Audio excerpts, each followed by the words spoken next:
नमस्कार, मैं त्यागीराज त्यागी अमरीश आप सभी का स्वागत करती हुई चैनल पर। आप सभी स्वस्थ और सुरक्षित होंगे, इसी आशा के साथ कहानी की शुरुआत करती हूँ।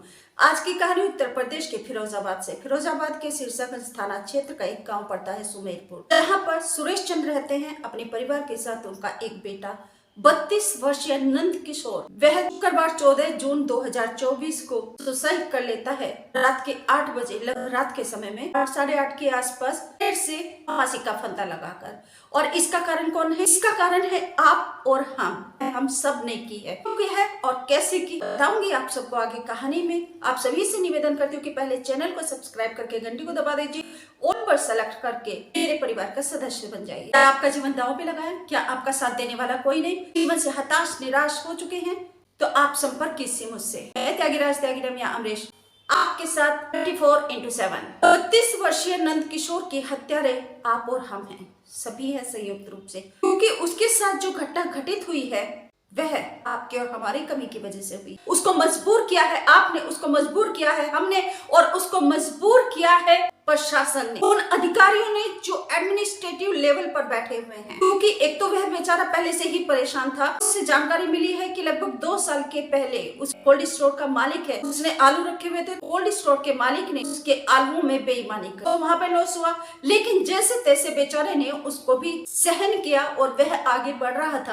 उसकी भी रही सही कसर पूरी हो जाती है 7 फरवरी 2024 को। क्योंकि उसके घेर के ऊपर से हाई टेंशन की लाइन गुजर रही है। हाई टेंशन की लाइन में फॉल्ट होता है और उसकी झोपड़ी में आग लग जाती है, और आग इतनी फैल जाती है कि उसका ट्रैक्टर भी जल जाता है और उसका टोटली सामान जो भी बाकी सारा था, सारा सामान जलकर खाक हो जाता है, राख हो जाता है। 7 फरवरी से टिल 14 जून तक है ऑफिसर के जो प्रशासनिक ऑफिस हैं उनके चक्कर काटता रहा मुआवजे के लिए। लेकिन एडमिनिस्ट्रेटिव लेवल पर बैठे अधिकारियों ने उसकी कोई सुनवाई नहीं की, उसको मुआवजा नहीं दिया। और इसलिए इसके लिए सीधे सीधे जिम्मेदार हैं प्रशासनिक अधिकारी। सीएम योगी कितना कहते हैं अधिकारियों को, अपना समय से काम करो और हर एक को हर एक की सहायता करो, लेकिन ऐसा नहीं करते। अधिकारी मनमानी करते हैं। तो 32 वर्षीय नंद किशोर के हत्यारे प्रशासनिक अधिकारी हैं। फिरोजाबाद के डीएम क्यों नहीं मुआवजा दिया? अब नंद किशोर के परिवार में उसकी पत्नी है, उसका एक बेटा लव कुश 1 साल का है, उसका एक बेटा ईशु 2 साल का है। और संभालेगा उसके घर परिवार को? उसकी पत्नी भी आत्महत्या कर ले, सुसाइड कर ले उन दोनों बच्चों को लेकर। अगर किसान ऐसे ही मरेंगे, आत्महत्या करेंगे, तो एडमिनिस्ट्रेटिव लेवल पर बैठे हुए अधिकारियों को कहना चाहती हूँ कि आप भी ईंट पत्थर खाकर जीवित नहीं रह सकते हैं। आप जो सुबह दोपहर शाम को तरह तरह के नाश्ते और लंच डिनर करते हैं ना, ये अन्नदाता का दिया हुआ है। आप समझते हैं आपका है? नहीं। तो आप पब्लिक सर्वेंट हैं, तो उस पब्लिक के लिए आपका एक भाव जो है उसका सेवा भाव होना चाहिए, परंतु आपका सेवा भाव का नहीं है। मैं बहुत विचलित और बहुत दुखी हूँ कि एक किसान भाई ने आत्महत्या कर ली क्योंकि वह किसान उसके बच्चों को अनाथ बना दिया, उसको युवा अवस्था में उसने सुसाइड कर लिया, घर परिवार आपने उजाड़ दिया। देखिए, युवा देश की शक्ति होते हैं। क्या वह 32 साल का नंद किशोर किसान शक्ति नहीं था देश की? हर एक जन देश की शक्ति होता है। अपनी योग्यता और क्षमता के अनुसार वह अपना काम करता है।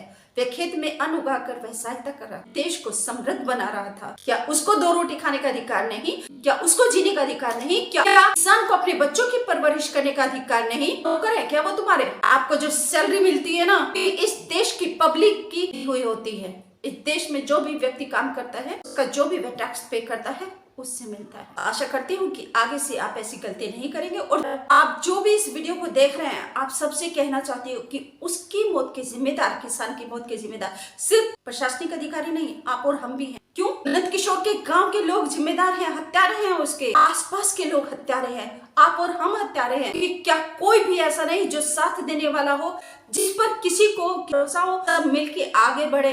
अरे मिलजुल कर जीना सीखो। अगर संकट है, मुसीबत है, क्या आपको एक दूसरे का साथ नहीं देना चाहिए? ठीक है, वो अपनी जिम्मेदारियां छोड़कर चला गया, इसके साथ ही साथ आप अपनी जिम्मेदारी नहीं निभा रहे हैं। और फिर मैं उन भाइयों बहनों को कहना चाहती हूँ जो आत्महत्या कर लेते हैं। क्योंकि आत्महत्या, अरे काय रो, अरे बुझती लो, आत्महत्या ही एक समाधान होता है हर एक मुसीबत का, एक संकट से बाहर निकलने का। कौन सी संकट, कौन सी मुसीबत, कौन सी आफत आ गई थी कि आत्महत्या करनी पड़ गई, और क्यों करते? आप सभी से कहना चाहती हूँ कि अगर आपका जीवन दांव पर लगा है, आपका साथी कोई नहीं है, कोई आपके सुनने वाला नहीं, तो आप सबसे निवेदन करती हूँ, मैं आपके साथ हूँ 24/1, और वादा करती हूँ आपसे कि आप बस सुसाइड मत कीजिए, क्योंकि जीवन अनमोल है, इसे आगे बढ़ाइए और अपनी जिम्मेदारियां निभाइए। और अगर आप भंवर में डूबे हैं, जैसे कि 32 वर्षीय नंद किशोर, चारों तरफ से देखिए, युवा किसान, देश का अन्नदाता, मासूम बच्चे, 1 साल 2 साल के 2 बच्चों का पिता, एक पत्नी का पति जिसकी जीवन अभी पूरा पड़ा, एक बूढ़े माता पिता का बेटा, क्या रहा अब घर में, क्या रहा? क्यों भाई, क्यों नहीं सोचते हो? अरे जान है तो जहान है, सबसे पहले अपने जीवन की रक्षा कीजिए, और जो मुसीबत में, संकट में आप फंसे हुए, तो आप उससे निकलने का रास्ता खोजिए। रास्ता तो मिल ही जाएगा। अरे कहीं पर भीख मांग लेते, कुछ समय के लिए संकट से निकलने के लिए, नया ट्रैक्टर खरीदने के लिए मदद मांगते, मजदूरी करते, क्या नौकर नहीं रहते लोग दुनिया में? आप मर गए, सुसाइड कर लिया। किसी से कहना चाहती हूँ, जो अब बहन भाई हैं, वो चाहे किसान है, चाहे जॉब करते हैं, चाहे घर में मुसीबतों का पहाड़ भी टूटा है, तो आत्महत्या नहीं करनी, क्योंकि आपका जीवन अनमोल है, हमारे लिए, आपके लिए, इस देश के लिए। आप देश की शक्ति हैं। जीवन को नष्ट मत कीजिए। आप क्या समझते हैं कि सुसाइड कर लिया और बस आपकी मुक्ति हो गई, आप फ्री हो गए, आपको आनंद ही आनंद है, चारों तरफ स्वर्ग में आपको सिंहासन मिल जाता है कि आप विराजिए, भगवान जी बैठे हैं वैकुंठ में आपको बुलाने के लिए, आपकी आरती उतारने के लिए कि आइए और यहाँ विराजिए।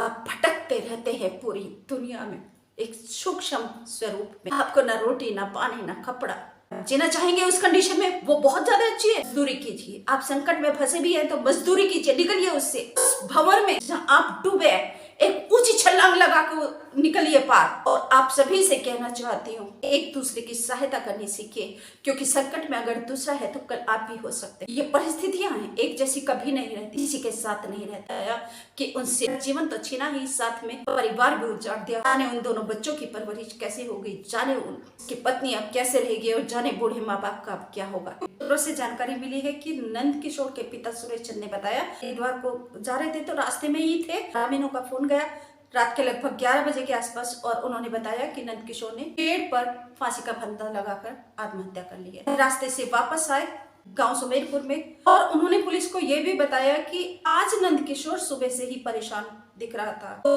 वह रात में ऐसे फांसी का फंदा लगाएगा इतना अंदाजा नहीं था। सूत्रों से जानकारी यह भी मिली है कि पुलिस ने शव को कब्जे में लेकर को जिला अस्पताल भिजवाया और उसका पोस्टमार्टम करवाया।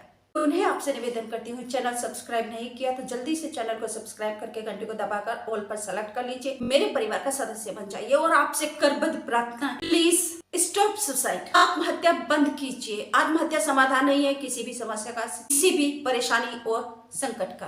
वीडियो को लाइक करके शेयर जरूर कर दीजिए ताकि सब तक ये संदेश चला जाए, क्योंकि मेरा एक मकसद है कि आप सभी सुरक्षित रहें, उन्नति तरक्की करें। यही मेरे इरादे हैं, यही मेरा उद्देश्य है। एक भाई बहन से यही मेरी विनती है, बस उन्नति की तरफ बढ़िए, संकटों से मत डरिए। परिस्थितियां कितनी भी विकट, कितनी भी विषम आ जाए, कितनी भी परेशानी आ जाए, परेशानी किसको नहीं होती? क्या मुझे नहीं, क्या आपको नहीं, क्या इसको नहीं, क्या उसको नहीं, किसको नहीं है परेशानी? क्या पीएम मोदी को नहीं है, हमारी प्रेसिडेंट डॉक्टर द्रौपदी मुर्मू को नहीं है, किसको नहीं है? आप क्या समझते हैं? कांग्रेस की अध्यक्ष सोनिया गांधी, राहुल गांधी को नहीं है, प्रियंका वाड्रा को नहीं है, किसको नहीं है? जो अधिकारी है, क्या अधिकारियों को नहीं? सबको है भाई। बाहर निकलो, सामना करो, सम्मान से जियो।